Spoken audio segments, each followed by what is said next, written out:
Hi అండి. చిన్నపిల్లలే కానీ పెద్దవాళ్ళే కానీ ఎంతో ఇష్టంగా తినే కోకోనట్ చాక్లెట్ అండి.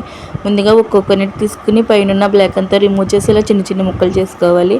ఈ ముక్కల్ని మిక్సీ చేసుకుంటే ఇలా పొడి వస్తుంది. ఈ పొడిలోనే కొంచెం మిల్క్ మేడ్ అనేది యాడ్ చేసుకోవాలండి. ఇలా మిల్క్ మేడ్ మొత్తం మిక్స్ అయ్యేలా కలుపుకోవాలి. ఇప్పుడు దీన్ని ఇలా డార్క్ కాంబో తీసుకుని దీన్ని చిన్న చిన్న ముక్కల కింద కట్ చేసి డబుల్ బాయిలింగ్ చేసుకోవాలి. ఇలా కరిగిన చాక్లెట్ని సిలికాన్ మోల్డ్స్లో వేసుకోవాలి. సిలికాన్ మోల్డ్స్లో వేసుకున్న తర్వాత దీన్ని ఒకసారి 2 మినిట్స్ ఫ్రిడ్జ్లో పెట్టుకోవాలి. 2 మినిట్స్కి మనకి చాక్లెట్ అనేది ఇలా గట్టిగా అవుతుంది. దీని మీదే మనం కొబ్బరిని కూడా అడ్జస్ట్ చేసుకోవాలి.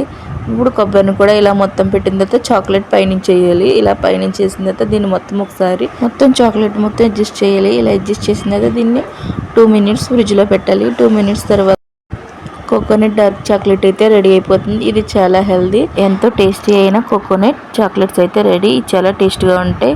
చిన్నవాళ్ళు కానీ పెద్దవాళ్ళు కానీ ఎవరైనా తినొచ్చు. నచ్చితే మీరు ట్రై చేయండి.